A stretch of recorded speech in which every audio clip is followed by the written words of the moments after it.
My name is Dugan O'Neill. I'm the Associate Vice President Research at Simon Fraser University. And I'm going to start off by saying that at Simon Fraser, we're proud to be, or privileged to be working on the unceded territory of the Musqueam, Squamish, and Tsleil-Waututh First Nations. So we're here today for a great public lecture, but I thought I would also give a bit of context. This is part of a celebration this week, a celebration of a new partnership between Simon Fraser University and the Canadian Statistical Sciences Institute, which for the rest of the night we'll call CANSSI, rather than saying all of that. But a partnership between CANSSI and SFU.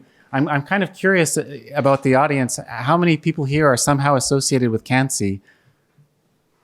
And I'll assume everybody else is an interested general public member. Wow. Well, welcome everybody. So tonight we're celebrating this partnership. We're also celebrating data science, the relevance of statistics to everyday life. I think people have turned up because we have a very interesting and exciting speaker.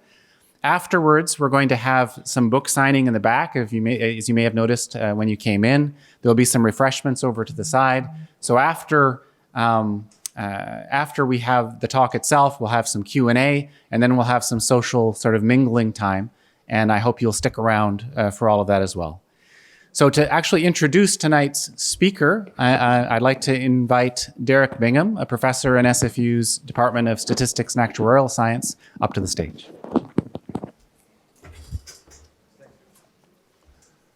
All right, so I've actually written out what I'm going to say, partially because Jeff has done so many neat things. So anyway, so thank you. I have the pleasure of introducing our speaker tonight. Normally, Nancy Reed, Professor Nancy Reed from the University of Toronto and the scientific director of CANSSI would give this introduction, but Nancy's also running the show tomorrow and asked me if I would stand in her place. So just think of me as a disappointing second, and we'll go from there. So Jeff Rosenthal, our speaker tonight, is a professor of statistics at the University of Toronto. He received his BSc in mathematics, physics, and computer science at the ripe old age of 20. His PhD in mathematics from Harvard at 24, and was a tenured professor at the University of Toronto in the Department of Statistics at the age of 29. So he was accomplished young, and I can't tell you how old I was at all those things, and it was a lot older. So he's very well known for his outstanding research on Markov chain Monte Carlo and randomized computer algorithms, and among other things, throughout the statistics world in probability and statistics. For his research, he's been awarded the 2006 CRM SSC Prize, the Centre de Recherche Mathématique, Statistical Society of Canada Prize, the COPS President's Award, which is the most prestigious award in the field of statistics and research. He's also received a Harvard Teaching Award, a University of Toronto Outstanding Teaching Award. He was elected to the Fellow of the Institute of Mathematical Statistics in 2005 and the Royal Society of Canada in 2012, and was awarded the SSC Gold Medal, Statistical Society of Canada Gold Medal in 2013. So Jeff's CV goes on and on. So I can tell you at that 2013, when he was awarded the gold medal for the Statistical Society of Canada, I happened to be at the same table where he was, coincidentally at the same table. He didn't invite me. Anyway, so at the same table, and it was an honor to spend the evening with Jeff. But more importantly, we were able to be first at the buffet, so that was cool. So he's well known for his book for the general public, Struck by Lightning, The Curious World of Probabilities. And that was published in 16 editions in 10 languages, was a bestseller here in Canada. It led to numerous media and public appearances, and you may have seen him on TV and heard him on the radio, and Quirks and Quarks and that sort of thing. And it also led to his work on exposing the Ontario lottery retailer scandal. So recently he has a second book, which is also available tonight through our friends at Iron Dog Books, called Knock on Wood, Luck, Chance, and the Meaning of Everything.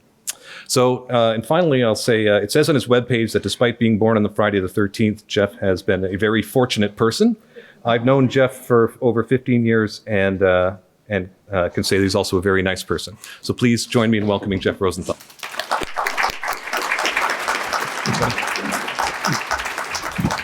But I'm excited to be here, first of all, because it's this exciting thing happening. As was explained, the Canadian Statistical Sciences Institute is opening a permanent home at Simon Fraser University tomorrow.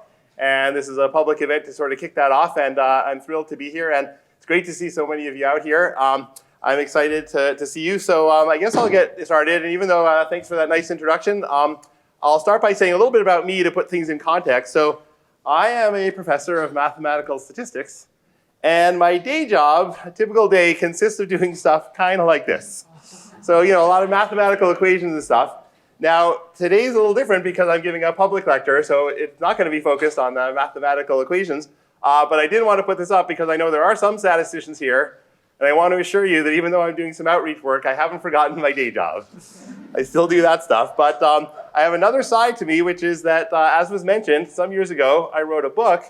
And this was a book meant for a general audience, and it was about probability and randomness as they come up in our everyday lives, and things like medical tests and opinion polls and how to make decisions and so on.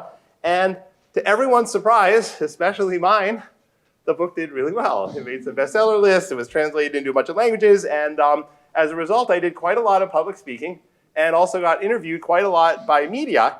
And the sort of things I was interviewed by the media about, I think are interesting because there were so many different things that are somehow related to probability and randomness. So everything from public opinion polls, every time there's an election and so on, we can try to look at those things and how accurate they are and so on. Things like crime statistics, are things getting more dangerous? Are they safer? That kind of thing. Things like pedestrian death counts. 1 month there were a lot of pedestrians that were killed in accidents in Toronto, and did this mean something new is happening, or was it just random luck? That kind of thing.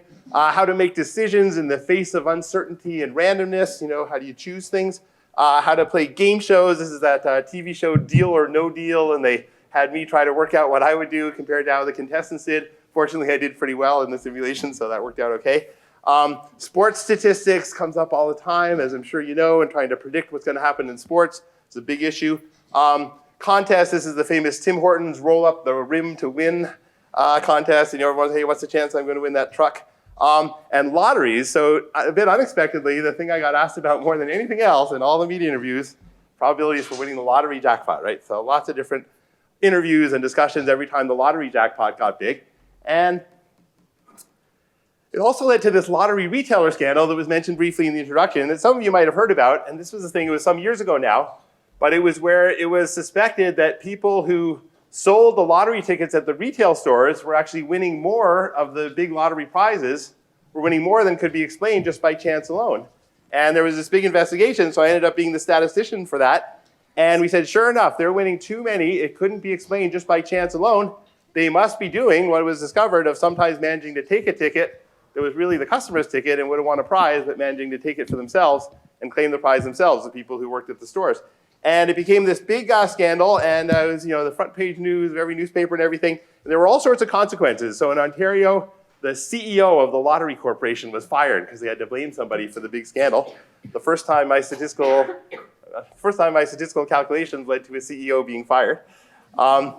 It was, and then of course in British Columbia you say, well, that's Ontario, but here we are in British Columbia. Well, turned out it was such a big scandal that it spread to other jurisdictions too, and there were a number of places where other people studied how the retailers were winning there. And in BC, they heard what happened in Ontario, so you guys fired the CEO of your lottery company too. So there was certain symmetry there. And it was big news all around, and eventually it led to not just to news, but actually to criminal charges being laid as they investigated some of the specific cases. And there were several, and this is one where there was a family of 3 that owned a convenience store that sold lottery tickets, and they managed to take someone's lottery ticket and say he didn't win, and then cash in a $12.5 million prize themselves. Now, to me, $12.5 million is a lot of money. I don't know what you think, given what I've heard about Vancouver housing prices, but it's still a fair bit of money, right? So that was big news, and they were eventually arrested and charged and convicted of criminal fraud.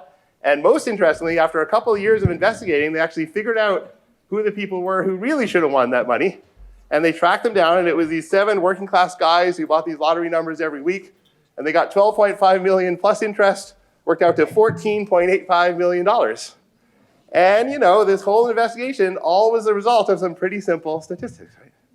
So, statistics, probability, randomness, it comes up a lot. It has all sorts of influences. It can lead to big things, even to $1 million payouts, right? So then you say, well, that's great. So that was sort of the state I was at, where I said, I do mathematical statistics, but I wrote this book for the general public, and I was trying to explain probability and randomness, and it led to all these interesting things, like a lottery retailer scandal. And I was doing these public talks and interviews. And then every once in a while, someone would ask me, in the midst of discussing election polls and everything else, they'd say, yeah, but do you believe in luck? And it's one of those interesting questions, right?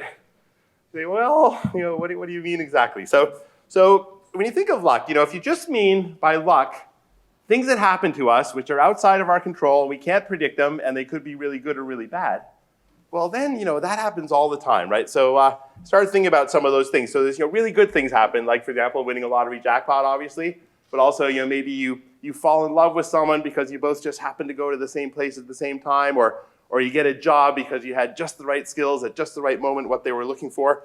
But really bad things happen too, right? Horrible things like you or a loved one getting cancer, or being in a horrible accident that if only you'd been a few seconds later, everything would have been fine, right? Or being the victim of a horrible crime. So there's all these terrible things that can happen, and sure, they're random, sure, they're luck, right? Because they're out of our control, they can't be predicted, and yet they can happen, they can have really big consequences.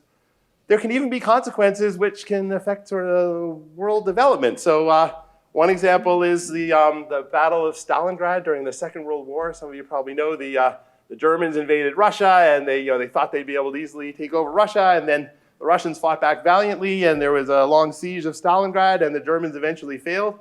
And some historians at least think, why did they fail? Because that winter was especially cold in Russia, right? And there's some historians who think that if it hadn't been so cold, that battle could have gone very differently, and then maybe the war could have gone differently, and who knows what would have happened. Another example that's maybe even more dramatic or more immediate is what's called the luck of Kokura. Some of you may know this story. So in 1945, when the Americans dropped the 2 atom bombs, which ended the war, the first one they dropped on Hiroshima on August 6, 1945, and then the second one on August 9, 1945, was supposed to be dropped on the mid-sized Japanese city of Kokura. And that morning, they assembled their planes. There were 3 planes that were going to fly to Kokura. One of the planes was delayed, and by the time they all got together and started flying, they got to Kokura and they found that clouds had rolled in. And there were so many clouds, they couldn't get a good visual. They said, we're not getting a good thing. Is there any secondary target, which is close enough that we still have enough fuel to go to? They said, well, it's only about 90 miles to Nagasaki. And they chose Nagasaki, and they dropped the bomb there. And I don't have to tell you, tens of thousands of people died instantly, and tens of thousands more people died of radiation poisoning in the weeks and months that followed. And that all happened in Nagasaki, and it didn't happen to Kokura because the clouds had rolled in. Right? So, do I believe in luck? Yeah, I believe in luck, right? All these things happen, just little things like the clouds rolling in can have huge consequences, huge good things or huge bad things. But somehow that's not what they're asking when they ask if you believe in luck, right? Because the question is, you say, well, are these things just random, right? Does that just mean it's just random, the clouds play in, or what, right? So people have different sense. What does it mean, or what? And some people say, well, there's something besides just randomness. There's some sort of magical force, right? Something supernatural. And they'll have different ideas, things like, different superstitions, astrology, of course, extrasensory perception, but also words that come. It was our fate, it was our destiny, it had to happen, it was meant to be, there was some reason it happened. All sorts of things people will believe, or was it just random? And how can we even think about these things? How can we discuss them? And in particular, since I'm a statistician, and since we're here to celebrate the Canadian Statistical Sciences Institute, can statistics help, right?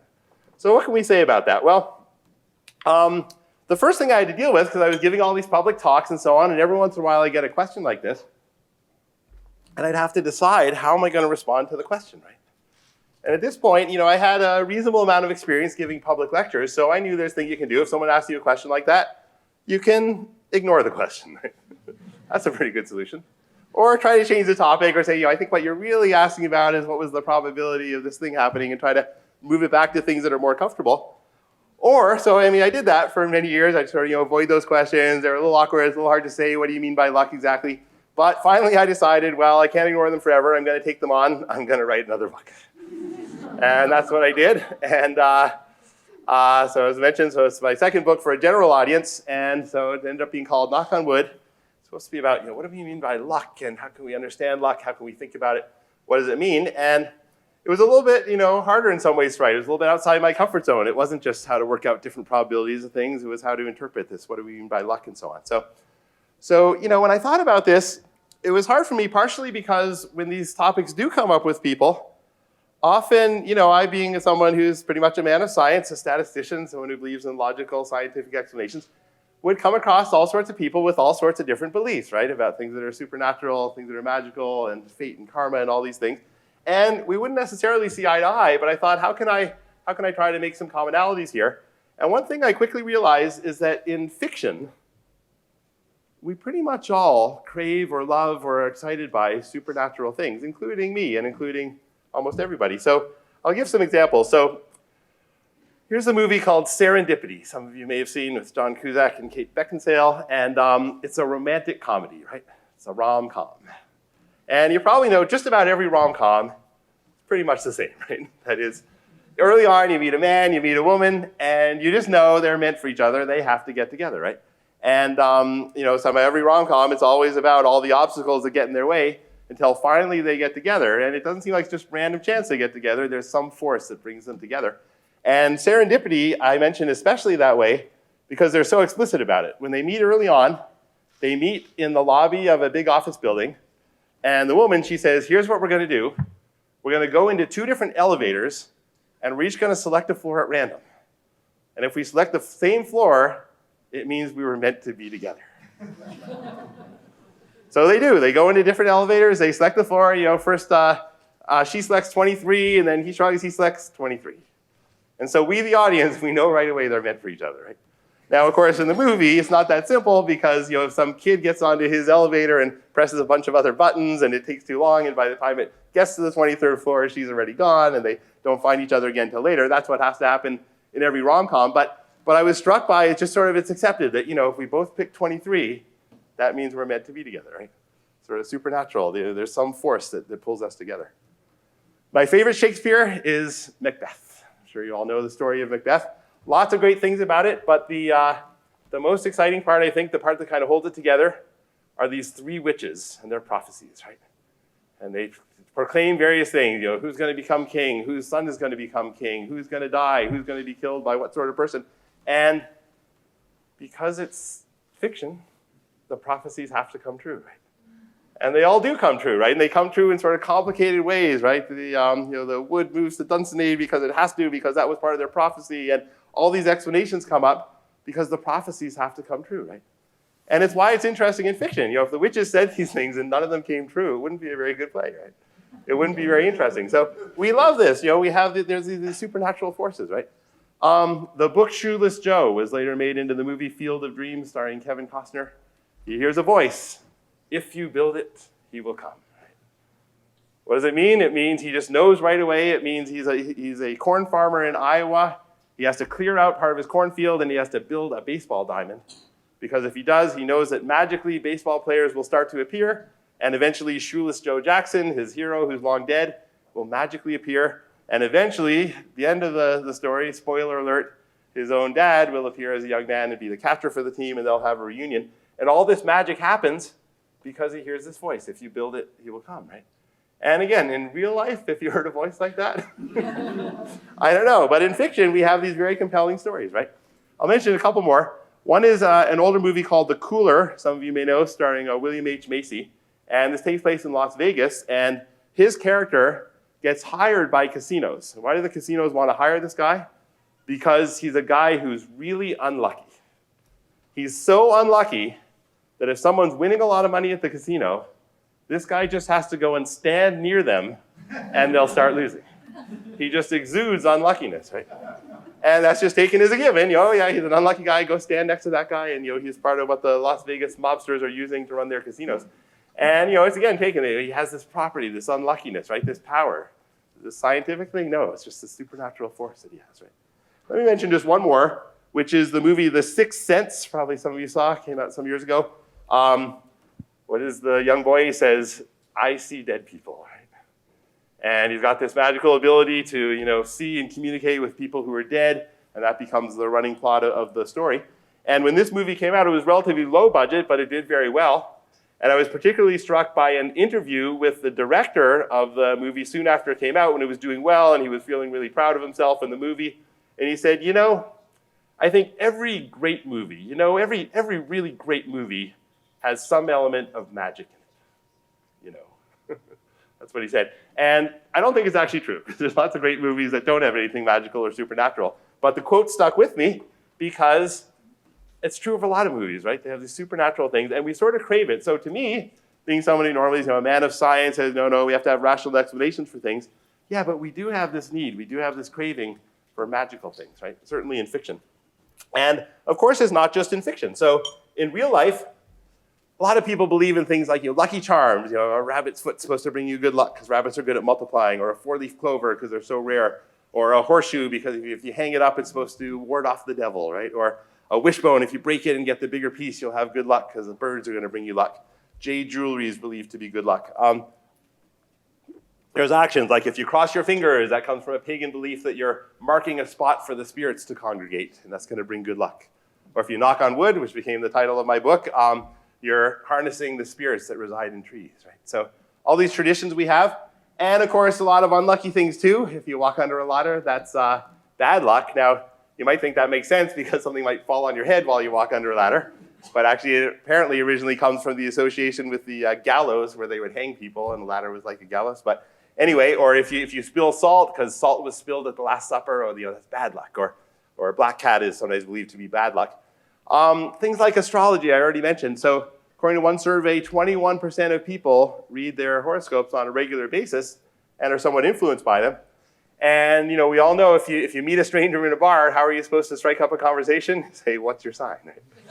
So, a lot of things people like that believe in.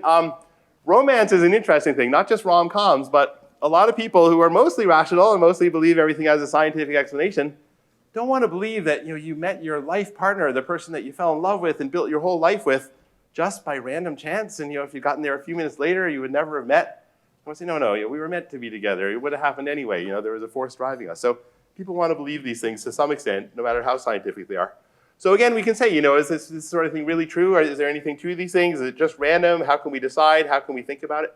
So let me mention a couple of stories and the way I sort of approach them or try to approach them and the perspective I try to give in the book. So this first one is about a Macbeth soliloquy. So I already mentioned Macbeth is my favorite Shakespeare play, right? So this story begins when I was invited to a party, and they said, at this party, everybody has to read a poem, or everyone has to recite a poem, let's say. And I thought, geez, I don't know any poems, right? But I thought, well, wait a minute. In high school, I had to memorize a Macbeth soliloquy. Okay, that'll do. That's a sort of poetry, right? So I did. So I went to the thing. I said, is this a dagger I see before me, the handle toward mine hand? Come, let me clutch thee. And I went on from there. I won't do it now. But so, and it was great. Everyone thought it was great and it was fun. And then later on, the host of that party later introduced me to a friend of hers and said, this is Jeff. He did a great job with the Macbeth soliloquy at a party. And she immediately said, did you experience bad luck?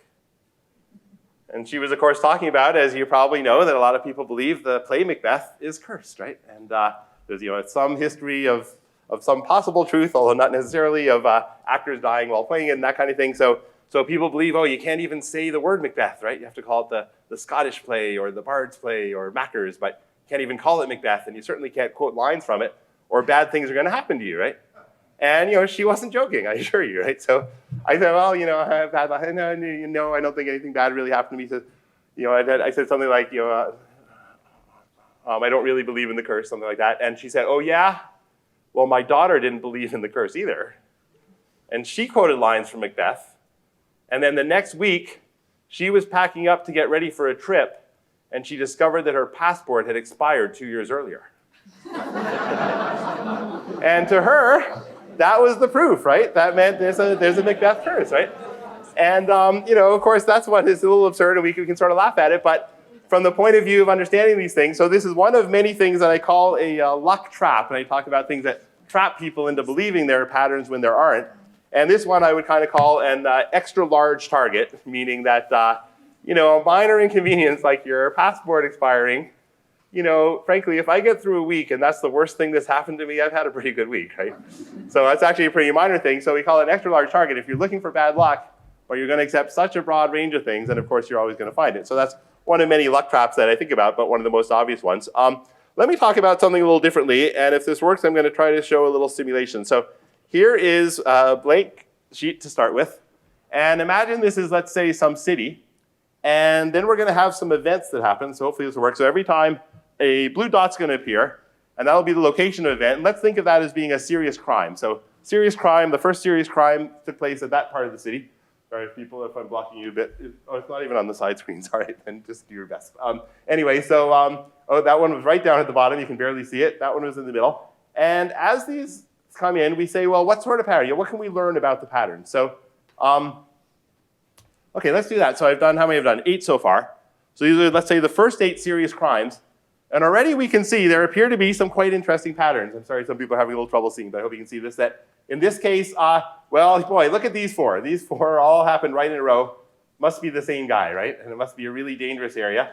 Then these other 4 happened just in this pattern around it. This must be sort of satellite crimes around this first crime. And yet the whole northern part of the city is very safe, right? So if you want to raise a family, you should raise it there, and there's never going to be a crime there.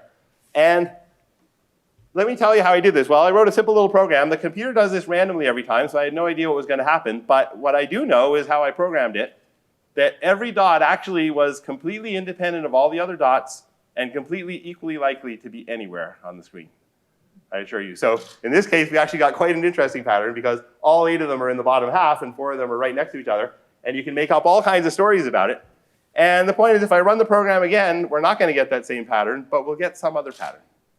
And the point of this is what's sometimes called Poisson clumping, or sort of the technical term for the probabilities that are involved. But the way to think about it is, these things are happening, there actually is no pattern at all. And I know that because I wrote the program. These things are equally likely to be anywhere. So as far as where it's safe to raise your family, everywhere is equally safe. There's nothing to be learned from this. And yet, we all learn things from it, right? We all see patterns. We all say this is really dangerous. And it's not just crimes. If you see 3 different people who have all dyed their hair purple on the same day, you probably think it's part of a new trend, but it could just be random chance. And the interesting thing when you start working with Poisson probabilities, you realize that these kind of things will happen just by chance alone. So I call this, we're searching for patterns, but we could call this a sort of hidden help thing. That is to say, something that seems really unlikely. Wow, we had all 4 of these things happen so close to each other. That must be really deep and meaningful. Could just be random chance alone. And it's not saying you can never find patterns in things. And indeed, part of the job of a statistician is to find patterns in things.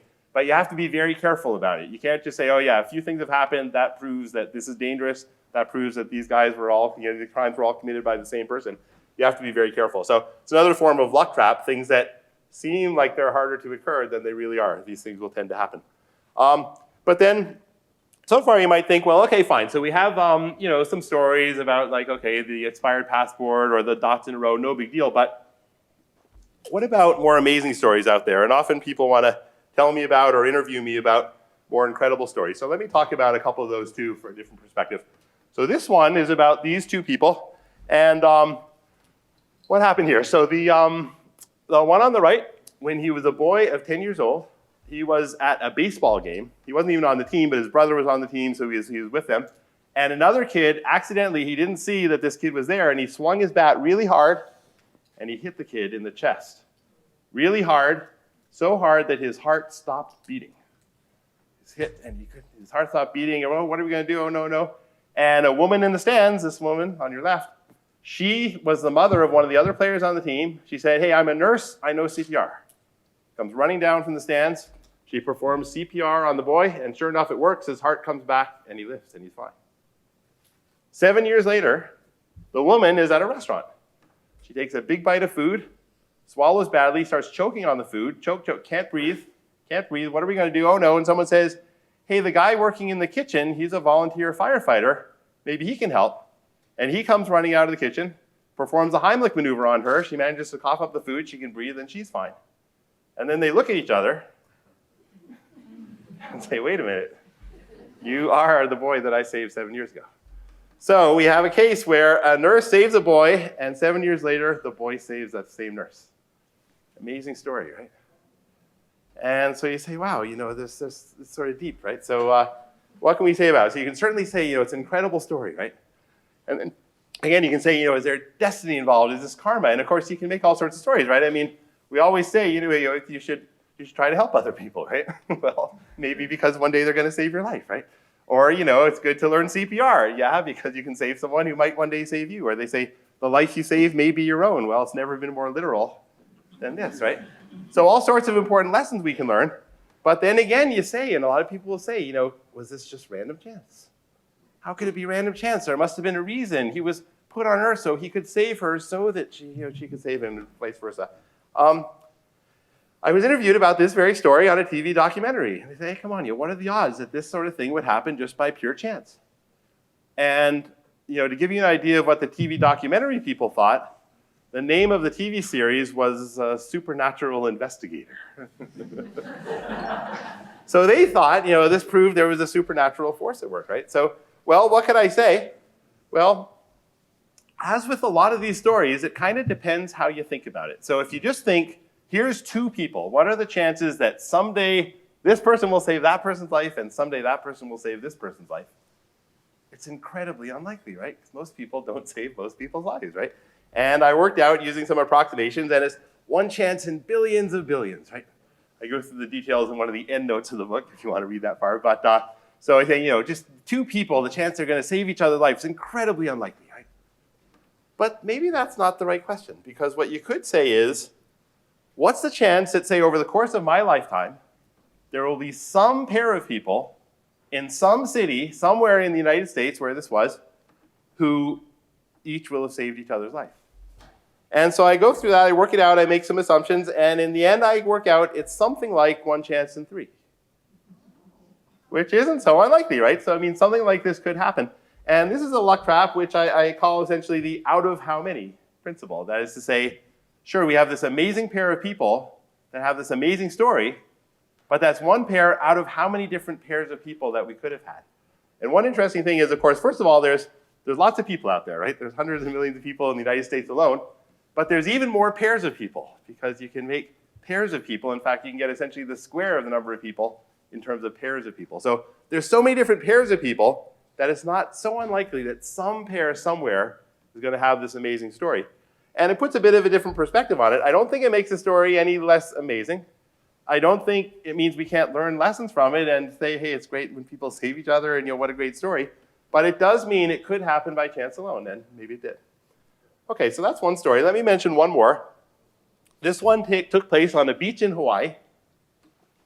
And we have these two people here. And what happened was, this is the older one on the left. He was on this beach with his family. And the younger one on the right, he was working at a nearby resort, and he'd gone to the beach to make a reservation for one of the patrons at the resort. And he saw that family, and he offered to take their picture with their camera. Hey, you want to take a picture of you at the beach? So he did. And they chatted a bit, and one of them said, hey, it sounds from your accent like you're from central Massachusetts. I said, yeah, that's right. Oh, well, I'm also from central Massachusetts. Oh, great. And they say, well, what town did you live in, and who did you know, and have you ever been here, and so on. And at one point, one of them says, oh, did you know so-and-so? The one says, well, of course I knew him. He was my father. First one says, wait a minute, he was my father. They're half-brothers. They've never met. They're of different ages, but they had the same father at different times. They'd never met before. And here they just happened to run into each other on a beach in Hawaii. Pretty amazing story. And a story with some significance, too, because especially the younger guy, Joe Parker on the right, he'd been going through kind of a rough time, and he was kind of on his own. And after he met his half-brother, he sort of became part of their family and started going to their family events and found a sense of belonging that he hadn't found before. So had a very positive impact on him. To say, wow, pretty amazing story. And again, you say, was this really just random, right? And it's a pretty amazing story. And of course, in the retelling, it gets a little bit more embellished. The family says, we hadn't even planned to go to that beach that day, but then we just decided and something made us go to that beach. And Joe Parker says, I don't usually have to go to the beach to make a reservation. Just on this one day I had to go. So it seems like these forces drew them together, right? And, so it's a striking story. It's heartwarming, and it was significant because of his circumstances. But then you say, could this story happen by chance? Well, by now you can probably guess what I think. I think it could. And this is another one where if you start to think about it, and, again, I would think of it in terms of out of how many, right? So for this one pair, it's sort of incredible that they ran into each other on a beach in Massachusetts. But then you think, how many different pairs of people are there out there somewhere that if they ran into each other, it could be a very amazing and significant story? Well, it's hard to know exactly how many, but I figured as a conservative estimate, there's over 300 million people in the United States. Surely at least one person in 1,000, it seems like a very conservative estimate, has some situation where there's somebody out there that if they ran into them and if they met them, that it would be of some important significance to them. That seems pretty reasonable. And of course, how many new people to meet? Well, I said it's pretty conservative to say probably on average we meet at least 5 new people a day that we just chat with for a few minutes at the store or whatever.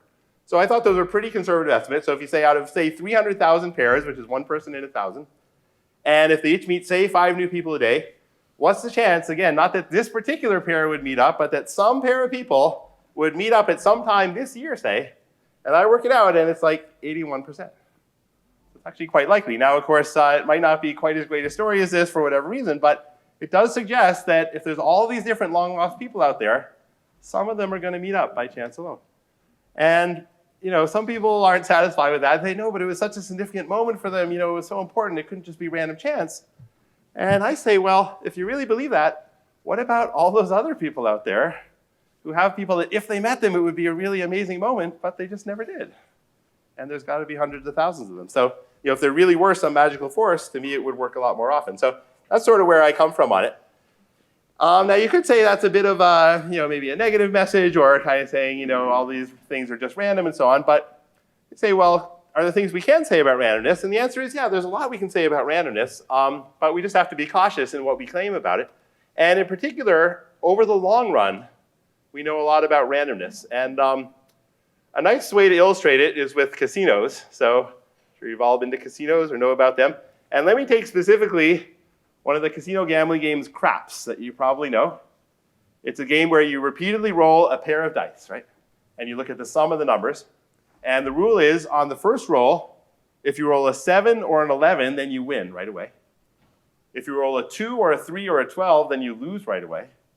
And if you roll some other number, like let's say a 4, then that becomes your point value, and then you keep on rolling over and over again until you either get another 4 and then you win, or until you get a 7 and you lose. So they're kind of complicated rules, right? Maybe some of you knew them already, but you say, boy, those are pretty complicated rules. And you could say, why does a simple gambling game with dice like craps, why does it have to have such complicated rules? And the answer is because if you work out the probabilities, it's not such an easy thing to work out. You have to work out all the different ways that you could win the game and put it all together. And it turns out the probability of winning is 49.2929%, which probably most of you have noticed is just under 50%. And as you probably know, all casino games are something like this. That is to say, they're almost a fair game, but not quite a fair game. And you could say, why does it matter? Well, of course, if the probability of winning was really low, then it would really not be fun to play craps, right? And nobody would go to the casino. So the casinos don't want that. But it's just under 50%. You can say, well, does that really make a difference? Well, probably it does, because as we all know, well, one way to think about it is when there's talk of whether to build a new casino, sometimes people wonder, is it a good idea or not? Will it corrupt the neighborhood? Will it lead to bad habits? Whatever. But nobody ever says, I don't think the casino is going to make any money. And that's kind of a strange thing, because any individual person might win money or might lose money, right? But maybe over the long run, with lots of people gambling, it seems like the casino always makes money. So to illustrate it, let's imagine that you're playing craps and you repeatedly bet $10 at craps, okay? So each time you're going to either win $10 with probability 49.2929%, or you're going to lose $10 with the remaining probability. And I'm going to ask some questions about the probabilities, and I'm going to try to run another simulation here. So what do we have here? So this is an illustration where this black dot is supposed to represent how much money you have. And it's above, I don't know how well you can see, but this is 100. So you start off with, let's say, $100, and you're going to bet, so hopefully this will work. So you're going to bet $10, so you're either going to win and go up to $110, or you're going to lose and go down to $90. And it's a 49.2929% chance you're going to win, otherwise you're going to lose. And it's random, actually. I don't know what the computer's going to do. Oh, you won. Congratulations. So that means the dot goes up to 110. You've now got $110, and then you do it again, and let me get it running. So, oh, you won again, you're up to $120. You lost that time, you're back to $110, and so on. And each time you have a 49.2929% chance of winning, otherwise you lose. And the question I want to ask is, starting with $100, what's the chance that you'll eventually get up to having $200 up here first before you lose all your money and get down to zero? So you're starting at 100, what's the chance to get up to 200 before you go down to zero? But you just bet 10 each time. Now, you're not doing great, I got to be honest with you. you're down to $30, and I haven't even finished explaining the situation yet. But okay, you're making a comeback. You're now up to 50. Okay, down to 40. So, but anyway, so part of the question is, are you going to win this game? But also, what's the probabilities that you're going to win? Now, if I have to, I'll speed it up a little. But at the rate you're going, I won't have to. But let's just see. Okay, well, let's speed it up a little. So how are you doing? You're at 40, you're at 30, 20, 10, 20, 30. You're hanging in there. You've already made 30 bets, so you're hanging in there. But oh, you finally lost. I'm sorry to say that. But anyway, so in this case, you lost. But we can say, what's the chance, starting with 100, that you would have made it up to 200 before you lost all your money? While you're thinking about that, let me run a couple more simulations. This one's the same thing, but you're starting with $1,000. I don't know if you can see this, but now it's saying $1,000. You're still just spending $10 each time. So you just go up to 1,010 or to 990, and then you keep going. And you can see it's not moving very much because it's just doing 10. And we're starting at 1,000, but we're still wondering, what's the chance we're going to get up to 2,000 first before we lose all our money? And this time I definitely need to go faster. I don't have too much time left. And so you're doing lots and lots of bets, and you've now done almost 50 bets, and you're down to around $900. Not doing great. Well, you're hanging in there at 900. I'm going to have to go faster, so now it's doing warp speed.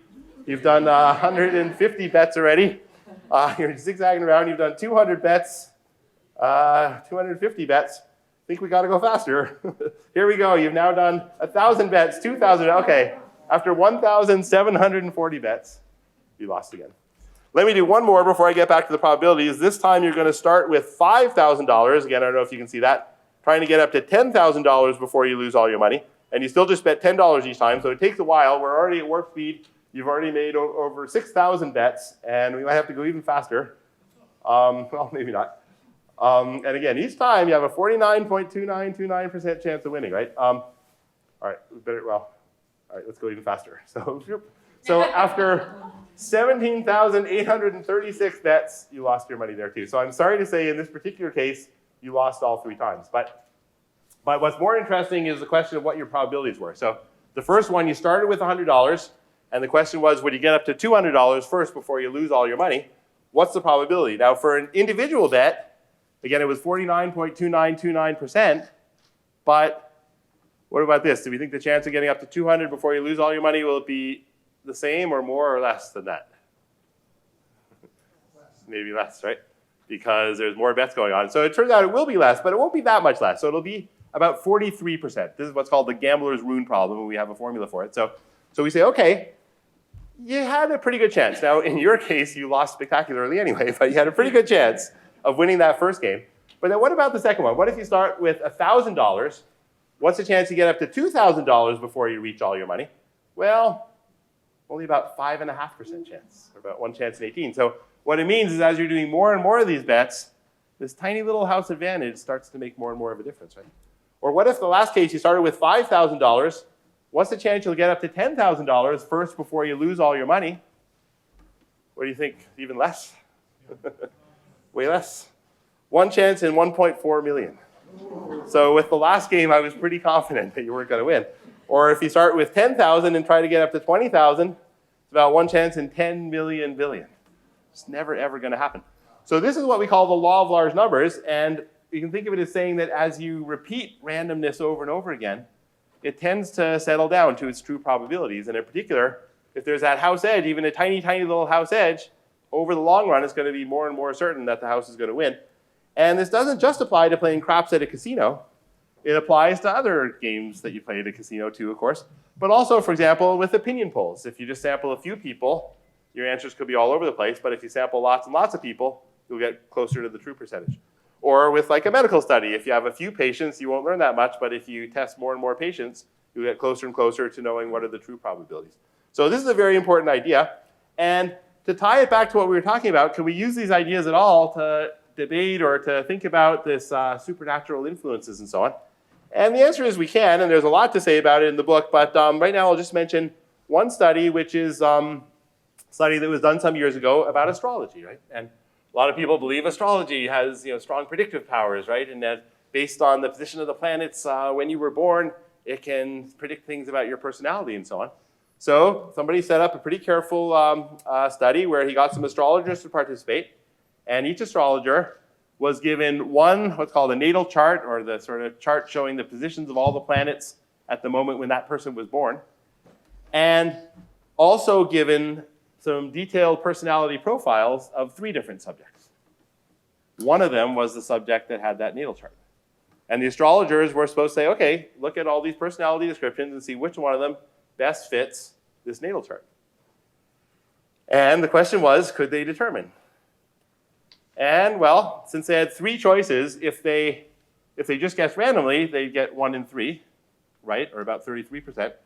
And how did they do? Well, they basically did that. So there were 116 that different times they said, this is our first choice of which profile corresponds to this natal chart. And 40 of them were correct, which is 34.5%, which is basically the same and consistent with random fluctuations for 33.3%. So this is just one of a number of studies that people have tried to do to try to make sense of these things. And there's been quite a number of others that I won't talk about now, but I do in the book. And, talk about, if people, whether marriages are successful according to which signs and what people have predicted and so on. And pretty much in every case, I'll say pretty much, because there's been a few minor exceptions, but pretty much in every case, there just hasn't been support for astrology, and similarly for some of these other things that have been tested. Now, a lot of things can't be tested in this much of a controlled environment, because people say, well, we don't want to do a controlled environment, we just experience things that happen to us, and that's why we talk about these luck traps and so on. But when you can do it in a controlled environment, there really doesn't seem to be support for it. So let me kind of wrap up with a few last thoughts. And one is, when I talk about this stuff, some people consider it kind of a downer. They say, wait a minute, so you're saying, there's none of these magical supernatural forces, the scientific world, that's all there is, right? So what do I say about that? Well, it's something I've had to think about while writing this book. So first of all, I do believe, and you've probably figured out by now, that in the real world, unlike in fiction, in the real world, I do think it seems to all follow scientific principles and that luck follows the principles of probability. There's still a lot of surprises out there, but no evidence for these supernatural forces. And that, things like considering these luck traps and doing careful experiments when you can and using logic can help us avoid these beliefs. And when you do controlled experiments, they almost always don't show any clear effect. But then people say, well, so is that all there is? Well, a few ways to think about that. One is, a lot of people feel, this is a bad thing. If everything just follows, random scientific principles, that's terrible. We don't have any sort of special meaning or special forces that hold it together. But it's not necessarily a bad thing. And let me tell one story that's actually sort of an amazing thing that happened to me, and I found it kind of emotional, which is after my first book came out, at one point I gave a big public talk in Waterloo, and there were like 600 or 800 people there, and the talk went really well, and then there was a book signing, and I was signing all these books and everything, and then I was introduced to this middle-aged couple, and they said, oh, this couple, they'd like you to sign their book. Oh, sure, with pleasure. Oh, but they'd like you to make it out to their son. Oh, sure, no problem. Oh, but their son is dead. Really? Their son died of cancer. And, I just can't imagine what that would be like as parents to have a son die of cancer, right? And gosh, and they said, but, we'd like you to make out your book to our son. Wow, I said, yeah, and here's why. They said, because while our son was dying, he took great comfort in the probability discussions in your book. Really? He said, yeah, because to him, that showed that what happened to him was random. It wasn't his fault. It wasn't his destiny. It wasn't meant to be. It wasn't anything he'd done. It was just really, really bad luck. And wow, I hadn't really thought about things that way, and you can imagine it was quite an emotional moment for me, but I think there's a lot of truth to that, right? That we say, we want everything to happen for a reason, but if everything happens for a reason and then something really bad happens, that's actually pretty horrible. So it's a bit of a perspective. So, if things don't always happen for a reason, that's not necessarily a bad thing. So that's one perspective. But even putting that aside, people say, is that all there is? Well, there's still a lot of amazing things out there, right? First of all, these amazing stories, like the guys meeting on the beach in Hawaii and then the nurse and the kid and so on, I still find them amazing. I think they're amazing stories, even if they can be explained by probability and randomness. So I think we can enjoy that. We can enjoy fiction. We can enjoy all the supernatural things that we see in books and movies. I don't think this takes away from that. I also think it's exciting to figure out the world the way it really works. That's got its own thrills to it instead of imagining these supernatural things. So, the real world is, first of all, is that all there is? Boy, look at what there is. There's so many people. Look at all of you people. That's awesome. And there's so many great people out there, and so much interesting scenery, especially out here in Vancouver, right? And so many amazing things. How can you say, is that all there is? And so, I think we can enjoy the world the way it is, not necessarily the way we imagine it to be. And, just to close, I can think of no better way to understand and enjoy the world the way it is than by supporting a statistics institute, which provides ways to think about and understand and get perspectives on the world and understand the way randomness works and what patterns really are there and what patterns really aren't there. So all best wishes to the Canadian Statistical Sciences Institute and their new home at Simon Fraser University.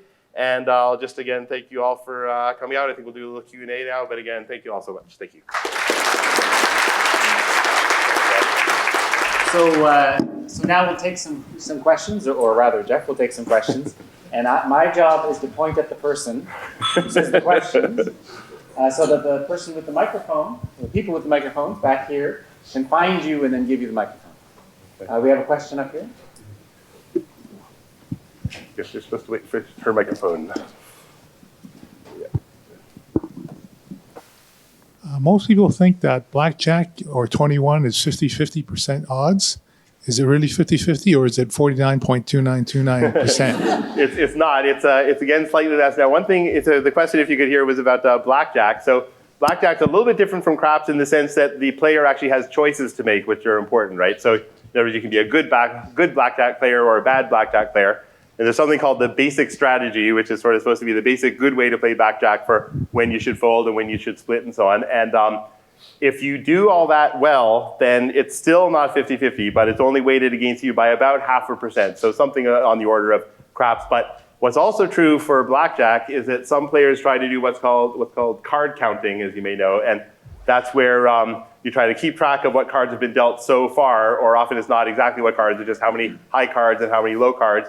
And that gives you some idea of the probabilities for what cards will come up next. And if you can do that really well, then you actually can get yourself a slight advantage in the house. Now, when it's portrayed in movies, for example, the movie 21 made it sound like, just pay attention for a few minutes and then you can just make all this money, right? But actually, it's just if you count cards extremely carefully, then you can make the odds a tiny bit in your favor. So over the long run, it's possible. And some people have managed to make money.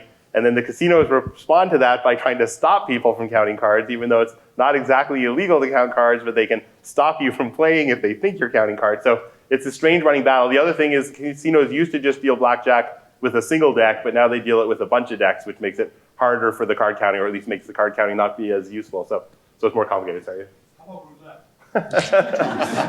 Roulette is more like craps in the sense that there's really not many choices. There's different kinds of bets you can make. Like you can bet on just a single number, or you can bet odds and evens, you can bet red or black, you can bet on a dozen, but all of those ones are easy to work out the probabilities, and they're all weighted slightly against you. I mean, the short answer is that every casino game, so we don't have to go through them all, but every casino game is weighted slightly against you, and that's why casinos make their money. And in fact, all right, maybe I'll tell a slight digression, which is I was once hired to do consulting work for an online casino, actually. I'm a little embarrassed about it. I had mixed feelings. I think casinos have some negative impact. I ended up donating part of my money to the Addiction Research Foundation. But anyway, I consulted for them because they were making up all these online versions of different weird poker games and stuff, and they wanted to make them new and interesting.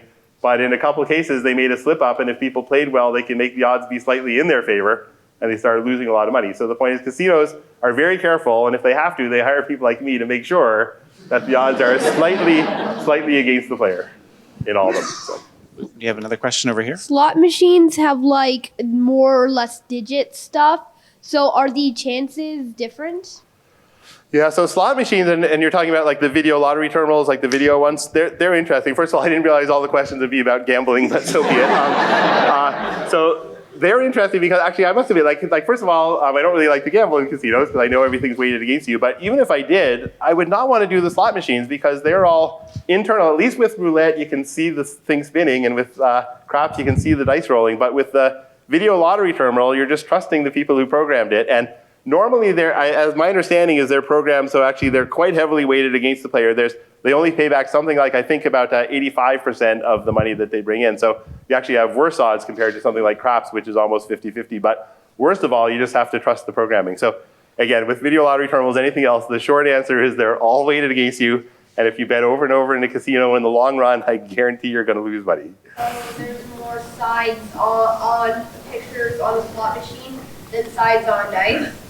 Well, I mean, with the video ones, there's different kinds, because the old-fashioned ones actually have a wheel. Right? Are you talking about those? And then it actually spins. But the modern ones, I don't go to casinos much, but the the modern ones are actually just computer displays, right? So then it's not a question of more or less, it's a question of what probabilities they put up. But if you're talking about the old ones with the wheels, then I guess they would have had them drawn around on the wheel. I'm not sure exactly how the wheels work, but I'm definitely sure that the odds are against you, but I'm not sure exactly. We could talk more. Thank you for the question. Here.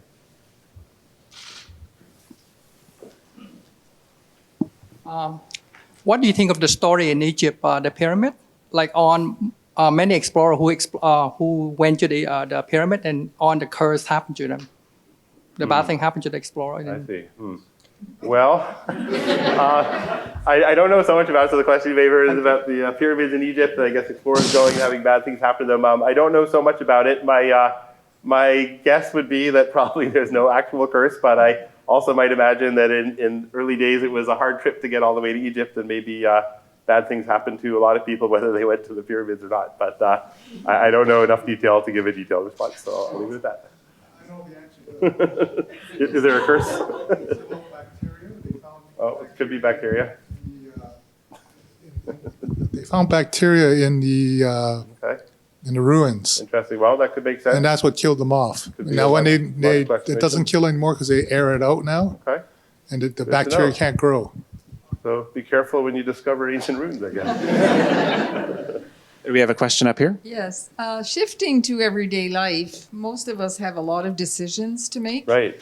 And so I'm wondering what your science is finding there. I'm hearing and reading that AI is coming. It makes better decisions than we do. Doctors use it, lawyers use it for jurisprudence, et cetera. So what is happening? What's developing in your field of statistics to help us in decision making? Okay. There's a few issues embedded in what you say. So first you were talking about our everyday lives and having to make decisions, and that's the sort of thing that comes up for all of us. If the bus is usually on time, but a quarter of the time it's late, should you wait for the bus or should you walk, and so on. And those things I do talk about, and you can think in terms of what are the probabilities of different outcomes, and then you can even think about, I talk about what are called utility functions in terms of what is good or bad for you, or how good or how bad it is for you, and that can help you make decisions. But then the second part of your question was about AI or artificial intelligence or machine learning or other things, and yeah, so that's of course a whole huge field that I'll just say briefly, but of course I'm sure a lot of you have heard that, the short answer is that computers are getting faster and faster and bigger and more and more powerful, and they're being programmed in ways that are smarter and smarter with better and better algorithms, which allow them to do very flexible modeling to try to learn, usually from lots of data. So it's essentially statistical, even though it's often not, it's not always discussed that way, but it's basically using statistics and saying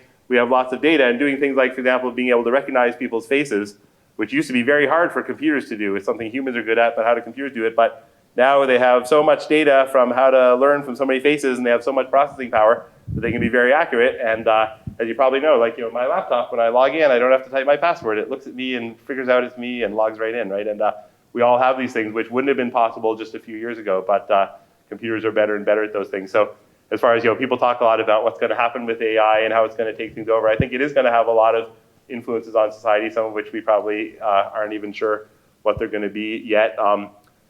Yeah, certainly if things recognize, I know, sometimes I've made videos and posted them to YouTube, and I might have a little music in the background, and that wasn't a big deal, but now YouTube can automatically figure out what the music was in the background, which I would never have thought possible, and then there's copyright issues, right, and that kind of thing. So things that, before just wouldn't have been an issue, or, if somebody's missing and you want to find them, or somebody's wanted, well, cameras can recognize people and find them. So things are changing in ways that are really interesting. But again, there's probably a lot to say. I'll just leave it at that. But it is, like I said, it's hard. It really is just using statistics for more and more powerful algorithms with faster and faster computers.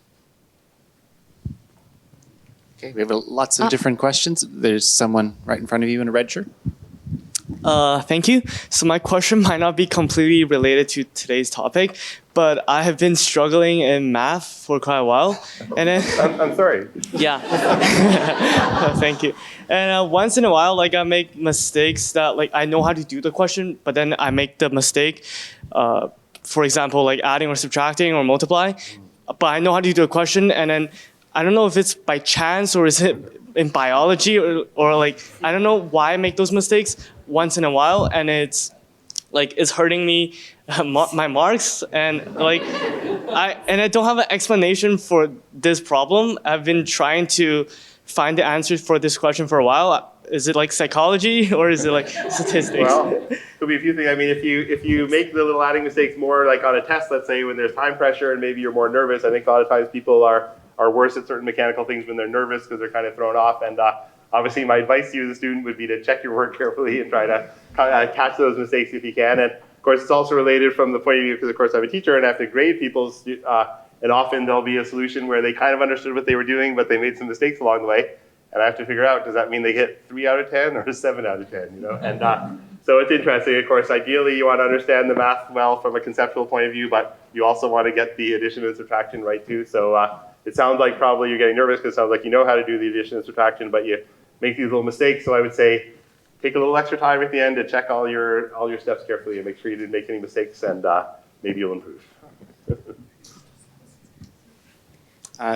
Over here? Yes. Sorry, it's kind of silly question, but do you have any data on the probability of Donald Trump getting reelected?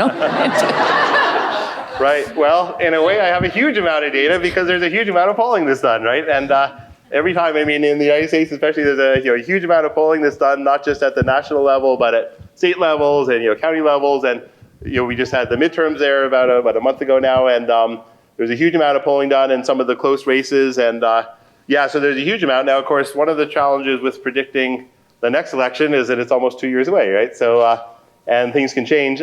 With the last election, of course, as you probably know, most of the polls seemed to indicate that they thought that Hillary Clinton was going to win the last election. And although she did win the popular vote by a couple of percentage, she still lost because of the Electoral College system. And a lot of people think, though, that means the polls can't predict very well. I think that's a little bit too cynical. One thing is that even in that election, the polls were actually a lot closer than some people appreciated, especially the polls just before the election. They still seemed to show a good chance that Hillary Clinton was going to win, but things were actually quite a bit closer than they had been. And as some people point out, if a pollster says there's a 70% chance that this candidate's going to win, people say, oh yeah, that means for sure she's going to win. And actually doesn't. It means there's a good chance she won't. So actually the last election was quite close, and also the Electoral College system made it more complicated because she won the most votes, but just not the most Electoral College votes. So as far as the next election, yeah, I think it's definitely too early to say because there'll be a lot of events, political things that'll happen between now and the next elections in 2020. Yeah, I'm tempted to, but I think I won't announce a forecast here. I'll stay away from that, but I'll say there is a tremendous amount of data because there's all this polling. And in fact, one person I always recommend reading for this is Nate Silver, as you may know, is an American, he's not a pollster, but he does analysis of a lot of the polls and puts them all together really well and combines them and tries to see what's going on. And and he publishes this blog or sort of a whole website now called 538.com, and read him whenever you're wondering what's going to happen, but even he doesn't know what's going to happen 2 years from now. Don't worry, I'll win. Oh, he might be here now. Okay, over here. Hi. Okay, I hope I can articulate this. So I guess everyone here, including me, want to get as lucky as we would like, increase the chance that we will get lucky. So I was wondering, among all of the things that you explored, is there a topic in which you explored how to increase the luckiness, or is there something that we can do to increase these lucky encounters, or I don't know. Right. Yeah, well, I mean, in some ways, it depends exactly what you're talking about, but I would sort of distinguish between, luck in the sense of things outside our control and the probabilities associated with them. So depending on what your circumstances, there's things you can do to improve your probabilities. For example, well, actually one thing I talk about in the book is, you may know this book called The Secret, or the Law of Attraction, and people believing that if you just really think about something, then you magically can make it happen.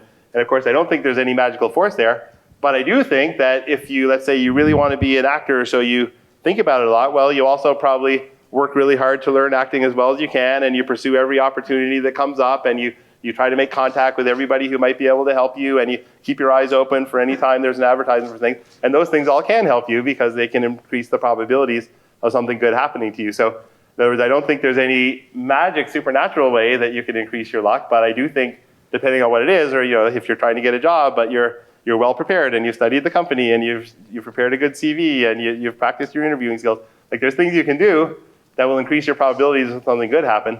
It doesn't mean there's this karma or supernatural force or law of attraction, but it does mean that the probabilities depend on what you do. So think there's smart things you can do depending on what you're trying to do. Or you mentioned running into people. Well, the more you join new clubs and travel around and say hi to people when you meet them, the more you're going to run into people that are going to be important, right? So there's things you can do to increase the actual probabilities, for sure. Questions? Down here, please. Yes. Yeah. Oh, hello? Oh, yeah. I think you should retire the word random. It's so overused nowadays. I'd use the word arbitrary. Because people say that's so random with something unexpected. I don't think it has any meaning nowadays. It's lost any meaning. It's just really random something just to mean something like really wacky or cool or something. Yeah, yeah. Wow, that's so random. Yeah, I heard some girl saying on the bus saying that there was a lot of random shouting in the street last night. Right. But it's not as opposed to organised shouting from drunk guys. I don't know what it means. It doesn't mean anything nowadays. On the other hand, we statisticians use the word first. Oh, yeah. So maybe they should change the word. Another one, we have a question down here.